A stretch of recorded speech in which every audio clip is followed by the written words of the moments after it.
My brother said splitting the inheritance wouldn't be fair since he had kids, and I didn't, then found out Dad's will said otherwise. We were sitting in Dad's lawyer's office 3 days after the funeral. The office smelled like old leather and expensive cologne. My brother Garrett had brought his wife and their 2 kids, as if the sight of them would somehow influence the reading of the will. Obviously, Dad would have wanted his grandchildren taken care of, Garrett said before the lawyer even opened the folder. I mean, that's just common sense. I hadn't said a word yet, just nodded politely when the lawyer offered coffee. For the past 6 months, I'd been living in Dad's house, managing his medications, driving him to appointments, holding the basin when the chemo made him sick. Garrett visited twice, once for Christmas, once for Dad's birthday. Both times he spent most of the visit in the garage on work calls. The lawyer cleared his throat and began reading. The house, the savings, the investment accounts, everything split 70-30. 70% to me, 30 to Garrett. Garrett's face went white, then red. That can't be right. The lawyer adjusted his glasses. Your father was very specific. He updated this will 4 months ago. 4 months? Garrett turned to me. What did you do? Did you manipulate him while he was sick? I took a sip of coffee. It was terrible, but I needed something to do with my hands.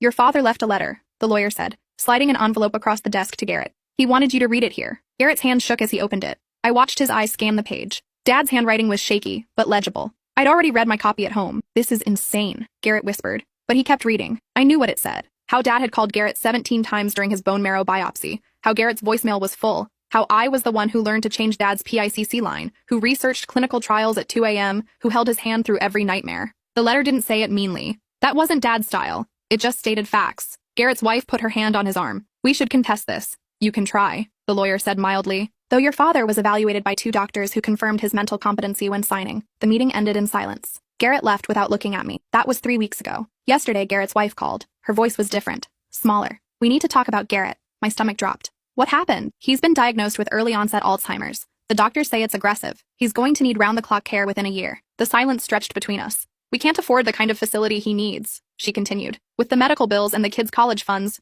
we're already stretched thin. I know things have been difficult between you 2, but he's still your brother. I thought about Dad's letter, about the 17 missed calls, about Garrett's work calls in the garage while Dad deteriorated upstairs. I need you to consider something, she said. We were thinking you could use part of your inheritance to help cover his care. It's what family does, and you don't have kids to worry about, so I set my phone down on the kitchen counter, stared at it, picked it up. I need to think about this, I said. Of course, but we need an answer soon. His first evaluation is scheduled for next week, and there was a knock at my door. I moved to the window and looked out. A black Mercedes was parked in my driveway. I have to go, I told her. Wait, we really need to... I hung up. The knock came again, harder this time. I opened the door to find a woman in her 60s standing on my porch. She wore an expensive pantsuit and carried a leather briefcase. Her hair was pulled back in a tight bun, and her eyes were the same shade of blue as Dad's. Can I help you? I asked. I'm Patricia Dunmore, she said. I'm your father's sister. I stared at her. Dad never mentioned having a sister. May I come in? I stepped aside. She walked past me into the living room, taking in the space with careful eyes. Dad's reading chair still had his book on the armrest.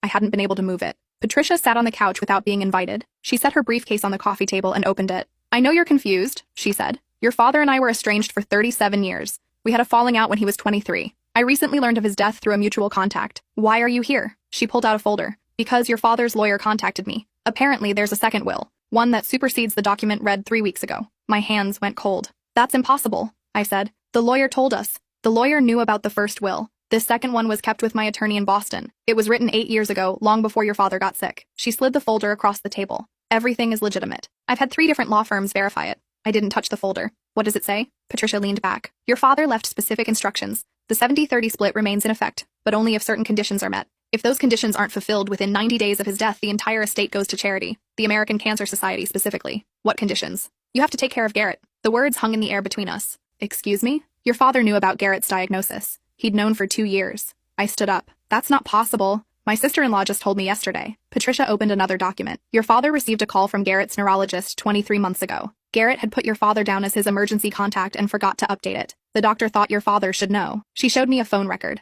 Dad's cell phone, a number I knew by heart. Multiple calls to and from a Boston neurology clinic. Dad never said anything. No, he wanted to see what Garrett would do, whether he'd come to him for help, whether he'd be honest. Patricia's expression was unreadable. Garrett chose not to tell him. Not even when your father was dying. I sat back down. So this whole thing with the inheritance was a test? In a way. Your father wanted to see how you'd react when Garrett's wife asked for help. He predicted almost exactly how it would play out. He knew she'd call. He knew she'd use the kids as leverage. He knew she'd mention you don't have children. My throat felt tight. And if I say no, then the charity gets everything. But if you agree to help Garrett, to genuinely help him through his illness the way you helped your father, then you get everything. The full estate. Not 70-30. All of it. How much are we talking about? Patricia smiled slightly. Your father was more successful than he let on. The estate is worth approximately $4.7 million.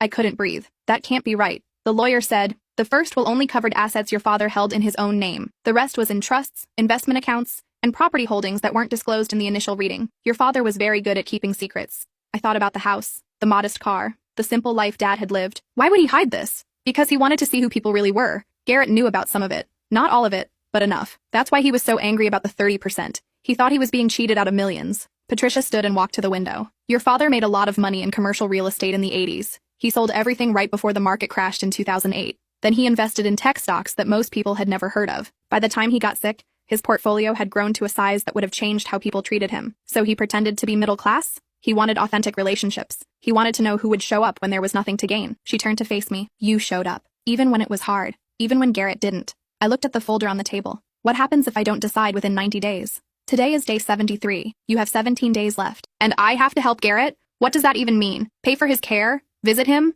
Patricia pulled out another document. Your father was very specific. You have to provide direct care, the same way you did for him. You don't have to do it alone. You can hire nurses, caregivers, whatever you need. But you have to be involved. You have to show up. For how long? Until he no longer recognizes you? The neurologist estimates that will be approximately 18 months from now. I laughed. It came out bitter. So I have to spend a year and a half taking care of the brother who couldn't be bothered to answer the phone when Dad was dying. Yes. And if I do this, I get $4.7 million.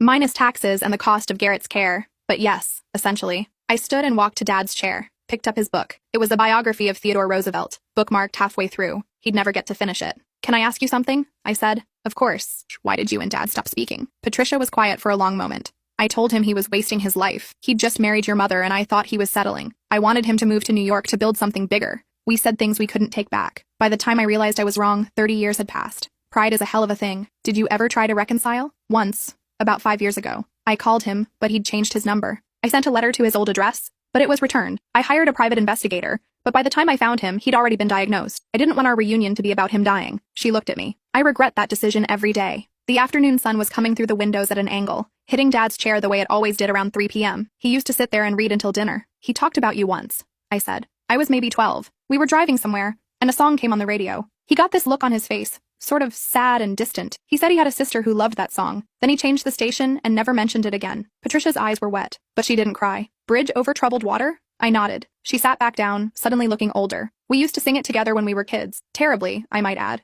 We sounded like wounded cats. Despite everything, I smiled. My phone buzzed. A text from Garrett's wife. Have you thought about what we discussed? I showed Patricia the message. What are you going to do? She asked. I don't know yet. Do you want my advice? Will you give it to me even if I say no? She smiled. Probably, but I'll ask anyway. Go ahead. Think about what your father was really trying to teach you. This isn't just about the money. It's about whether you can be the bigger person. Whether you can show compassion to someone who didn't show it to you. That sounds like something a motivational poster would say. Doesn't make it less true. I set my phone down. Garrett doesn't deserve my help. No, he doesn't. Dad knew that. Yes. So why would he ask this of me? Patricia closed her briefcase. Because the test isn't about what Garrett deserves. It's about who you are when no one's watching. When there's no reward except knowing you did the right thing. She stood. Except in this case, there is a reward. A very substantial one. That feels manipulative. It is manipulative. Your father wasn't perfect, but he was trying to teach you something important in the only way he knew how. She handed me a business card. My number is on there. Call me when you've made your decision. Or if you just want to talk about him. I'd like to know what kind of man he became. After she left, I sat in Dad's chair for a long time. The book felt heavy in my hands. My phone rang. Garrett's wife again. I answered. I'm sorry for being pushy earlier, she said. I know this is a lot to process, but I need to tell you something important. Something I should have told you weeks ago. What? Garrett knew. About the will. About the split. Your father told him 6 months before he died. He wanted to give Garrett a chance to change, to step up. Garrett chose not to. I closed my eyes. Why are you telling me this? Because I'm tired of lying. Garrett made me promise not to say anything. He thought if you knew, you'd hold it against him even more than you already do. She paused. He was right. Is he really sick? Yes. That part is true. The diagnosis, the timeline, all of it. But he's known for 2 years. He kept it from everyone, including me, until the symptoms got too obvious to hide. Why? Pride, shame, fear. Pick one. Garrett spent his whole life being the golden child, the successful one, the one with the perfect family. He couldn't handle the idea of being weak. I thought about the 17 missed calls, about Garrett in the garage on work calls, while Dad lay dying upstairs. What do you want from me? I asked. Nothing. I just wanted you to know the truth. Whatever you decide, you should decide based on facts, not guilt. She took a breath. And I wanted to apologize for the way I spoke to you, about not having kids. That was cruel and I'm sorry. After we hung up, I sat there as the sun set. The room grew dark, but I didn't turn on the lights. I thought about Dad's letter, about the facts he'd laid out so carefully, not meanly, just truthfully. I thought about Patricia's question. What kind of person was I when no one was watching? Except someone was watching. Dad had built this entire test knowing I'd be sitting exactly where I was sitting, trying to figure out what to do. I picked up my phone and called the number Patricia had given me. "I'll do it," I said when she answered. "I'll take care of Garrett." "Are you sure?" "No, but I'm going to do it anyway." "Why?" I looked at Dad's book, the bookmark sticking out halfway through. Because Dad didn't get to finish his story, but I can finish mine. The next morning, I drove to Garrett's house. His wife answered the door, surprise clear on her face. "I'm here to see my brother," I said. She led me to the den. Garrett was sitting in front of the television, but he wasn't watching it. His eyes were unfocused, distant. When he saw me, he stood quickly. Too quickly. He stumbled slightly, catching himself on the armrest. "What are you doing here?" His voice was defensive, but there was something else underneath. Fear. "We need to talk." His wife excused herself, closing the door behind her. I sat down. Garrett remained standing. "I know about the diagnosis,"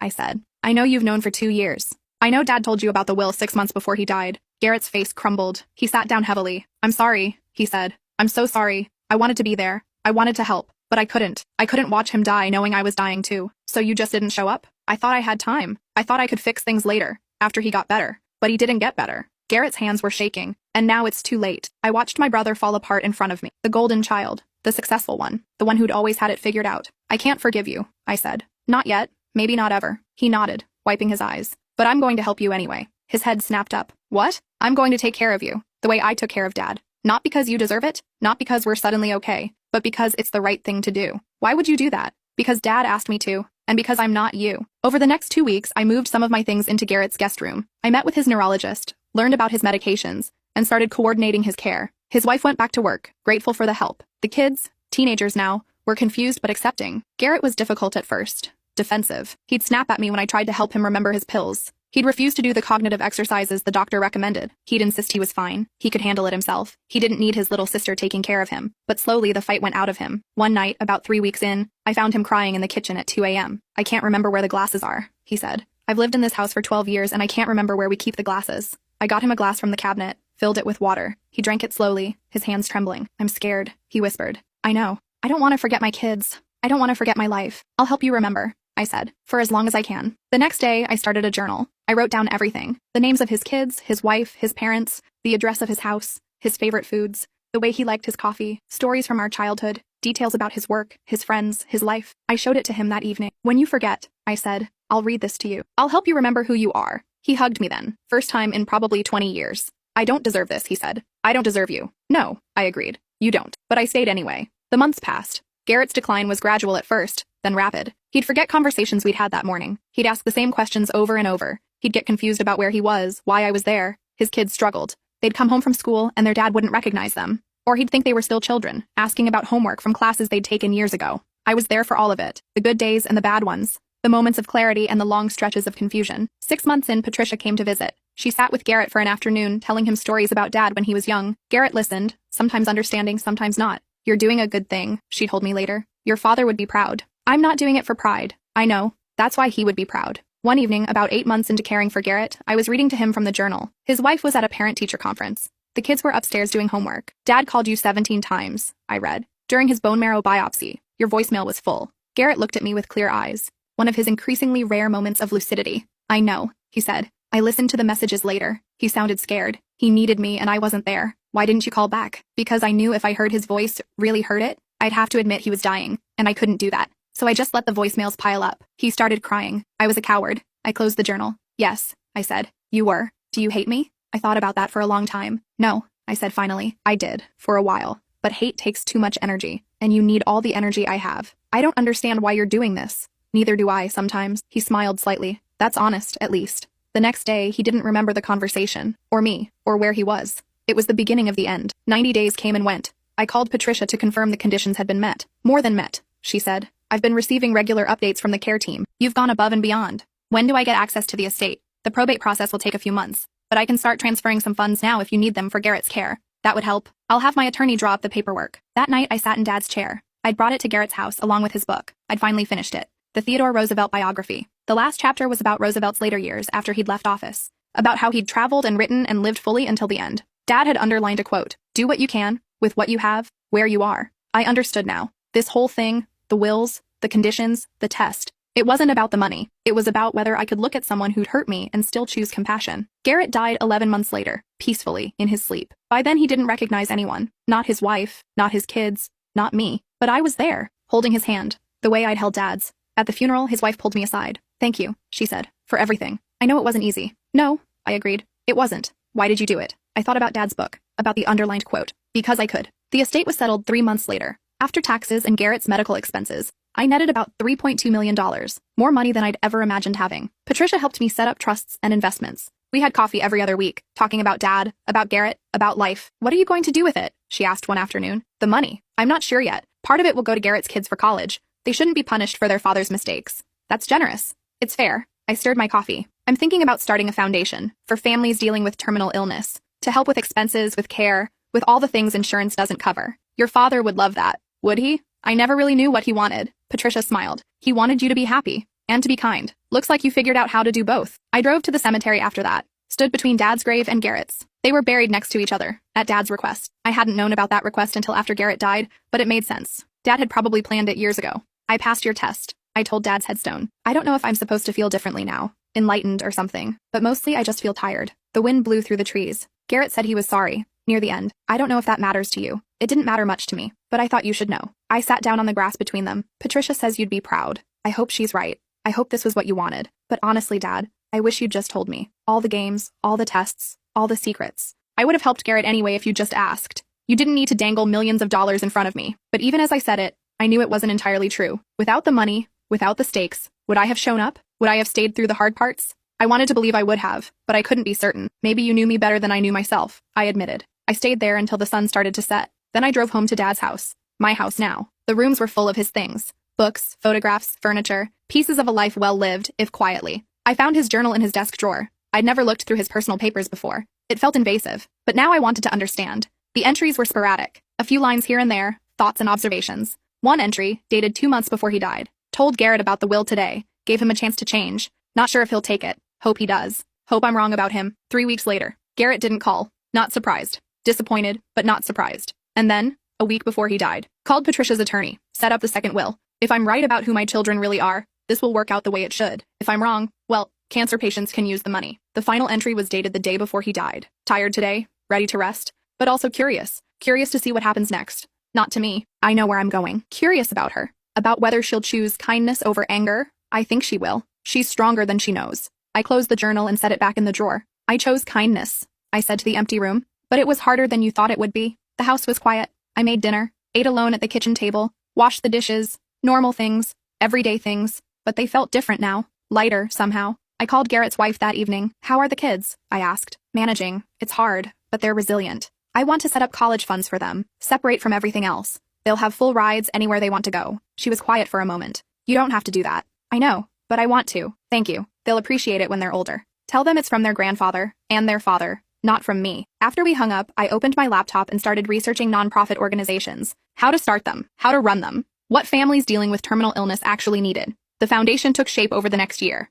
We called it the Last Mile Project. Services for families in the final stages of terminal illness. Financial assistance, care coordination, respite care for primary caregivers. Patricia joined the board, so did Garrett's wife, and 2 of the nurses who'd helped care for Dad. We helped 43 families in our first year, covered over $800,000 in medical expenses that insurance wouldn't pay. I met a lot of people like me, who were watching someone they loved slip away, people who were exhausted and scared and trying to hold everything together. I told them what I'd learned, that it was okay to be angry, that it was okay to need help, that showing up was enough, even when it didn't feel like enough. Some days were good. We'd get a thank you letter from a family we'd helped. We'd secure a grant that would let us expand services. Other days were hard. We'd lose someone we'd been helping. We'd run into bureaucratic nightmares with insurance companies. We'd come up against our own limitations. But we kept going. 2 years after Dad died, I went back to the cemetery. Both graves were well maintained. I'd hired a service to keep them clean, to leave fresh flowers. "I'm doing okay," I told them both. "Not great, but okay. The foundation is growing. We're helping people. I think you'd like that, Dad. Even you, Garrett. When you were yourself, you had a good heart. You just forgot to use it sometimes." I sat down on the grass. "I forgive you, Garrett. I'm not sure when it happened. It wasn't a big moment, just a gradual letting go. You were sick. You were scared. You made bad choices. But you were still my brother." The wind blew. Somewhere nearby, a bird was singing. "I'm dating someone," I continued. "A doctor I met through the foundation. He's kind. He shows up. I think you'd approve, Dad. Though you'd probably give him the 3rd degree about his intentions." I smiled at the thought. I'm happy. Not the way I thought I'd be happy. This isn't the life I planned, but it's a good life. A meaningful one. I stood up, brushing grass off my jeans. "Thank you, Dad, for the test. For believing I'd pass it. For giving me the chance to be better than I thought I was." I walked back to my car. The sun was setting, painting the sky in shades of orange and pink. My phone rang. The foundation's care coordinator. "We have a new family," she said. "Father with pancreatic cancer, 3 kids. Wife is overwhelmed. They need help. I'll meet with them tomorrow," I said. "Send me the details." As I drove home, I thought about Dad's underlined quote, "Do what you can, with what you have, where you are." I was doing that now. Every day. The money helped. It gave me freedom to focus on work that mattered, to help people who needed it. But the real gift Dad had given me wasn't the inheritance. It was the chance to discover who I was when tested, to find out that I could choose compassion over bitterness, that I could show up for someone who'd hurt me, that I was stronger than I knew. I pulled into my driveway. The house was dark, but welcoming. I went inside, made tea, and sat in Dad's chair. Opened his Theodore Roosevelt biography to the underlined quote, read it again, and understood. Dad wasn't testing whether I'd help Garrett for the money. He was showing me that I'd help Garrett despite everything, that it was in my nature to show up, to care, to do the hard thing because it was right. The money was just permission to keep doing it, for more people, on a bigger scale. 3 years after Dad died, Patricia and I were having our regular coffee when she asked, "Do you ever regret it? Taking care of Garrett?" "No," I said, and I meant it. It was hard, the hardest thing I've ever done, but it taught me something important. What's that? That the person you are in your worst moments matters more than the person you are in your best ones. Anyone can be kind when it's easy, but showing up when it's hard, when you get nothing back, when every instinct says to walk away, that's when you find out who you really are. Patricia smiled. "Your father knew that about you, did he? That's why he left you everything, not because you earned it, but because he knew you'd use it the way he would have, to help people, to make things better." I finished my coffee. "I have a question for you," I said. "Go ahead. Do you regret the years you lost with Dad?" She was quiet for a long time. "Every day," she said finally. "But I can't change the past. All I can do is honor his memory by being there for you, by helping with the foundation, by trying to be the person he believed I could be." "He talked about you more than you think," I said. "Near the end, he told me once that you were the smart one, that you saw possibilities he couldn't see." Her eyes filled with tears. "I wish I'd been there." "I know. But you're here now. That's what matters." We sat in comfortable silence for a while. Then Patricia said, "I have something for you. I was saving it for the right time, and I think this might be it." She pulled an envelope from her purse. Old, yellowed with age. "Your father gave this to my attorney 20 years ago, with instructions to give it to you when the time was right. I think we've reached that point." I opened the envelope. Inside was a letter in Dad's handwriting, stronger, clearer than the shaky script from his final months. "My dear daughter," it began, "if you're reading this, it means you passed the test. Not because you wanted the money, though I hope it helps you build a good life, but because you chose kindness when you could have chosen anger. I know it wasn't fair what I asked of you, to care for someone who hurt you, to show up when he didn't, but I also knew you could handle it, because that's who you are. You were 4 years old when I realized it. You found a bird with a broken wing in the backyard. You insisted we take it to the vet, even though I explained it probably wouldn't survive. You cried when it died, but you still wanted to bury it properly, to give it a funeral. That's when I knew you had a capacity for compassion that couldn't be taught. It was just there, fundamental to who you were. Garrett didn't have that. I loved him, but I saw his limitations. He was a good son in his own way, but he didn't have your strength, your ability to keep showing up, even when it hurt. I'm sorry I put you through this test. I'm sorry I wasn't more direct. But I needed to know that you'd be okay after I was gone, that you'd use whatever I left you to do good in the world, and I needed Garrett to have someone who'd care for him when his mind started to go. His wife loves him, but she wouldn't have been able to handle it alone. He needed you, even though he didn't deserve you. Thank you for being who you are, for being strong enough to be kind, for showing up when it mattered. I'm proud of you. I've always been proud of you. Love, Dad." I read the letter 3 times. Then I folded it carefully and put it back in the envelope. "He knew," I said to Patricia. "He knew I'd do it. He had faith in you. But what if I'd said no? What if I'd chosen the money over helping Garrett?" Patricia shook her head. "Then you wouldn't have gotten the money. That was the whole point. He knew you'd only get it if you were the person he believed you to be. And you are." I drove to the cemetery one last time that day, sat between their graves. "I got your letter," I told Dad. "Took you long enough to explain yourself. The wind blew through the trees. You were right. About me. About Garrett. About all of it. I don't know how you knew, but you did." I placed the letter on his grave, weighted down with a stone. "I'm going to keep doing this. The foundation, the helping. Not because of the money, but because you showed me I could." I stood up, looked at Garrett's grave, and you. You made it hard, but you taught me something too. That I'm capable of forgiving things I didn't think I could forgive. That I'm stronger than I believed. I walked back to my car, drove home, made dinner. Normal things, everyday things, but meaningful. All of it meaningful. Because I'd learned what Dad was trying to teach me. That showing up matters. That compassion is a choice we make every day. That the inheritance that matters isn't money. It's who we become in the process of earning it. And I'd become someone I was proud of. Someone Dad would be proud of. That was worth more than $4.7 million. Though I had to admit having both was pretty nice. I smiled at the thought. Opened my laptop. Started reviewing applications for the foundation's next round of assistance. There was a single mother whose husband was dying of ALS. She needed help with equipment, with respite care, with just making it through each day. I approved her application immediately, sent an email to our care coordinator to reach out. Then I closed the laptop and sat back in Dad's chair, picked up his book, read the underlined quote one more time. Do what you can, with what you have, where you are. I was doing exactly that. And it was enough. More than enough. It was everything.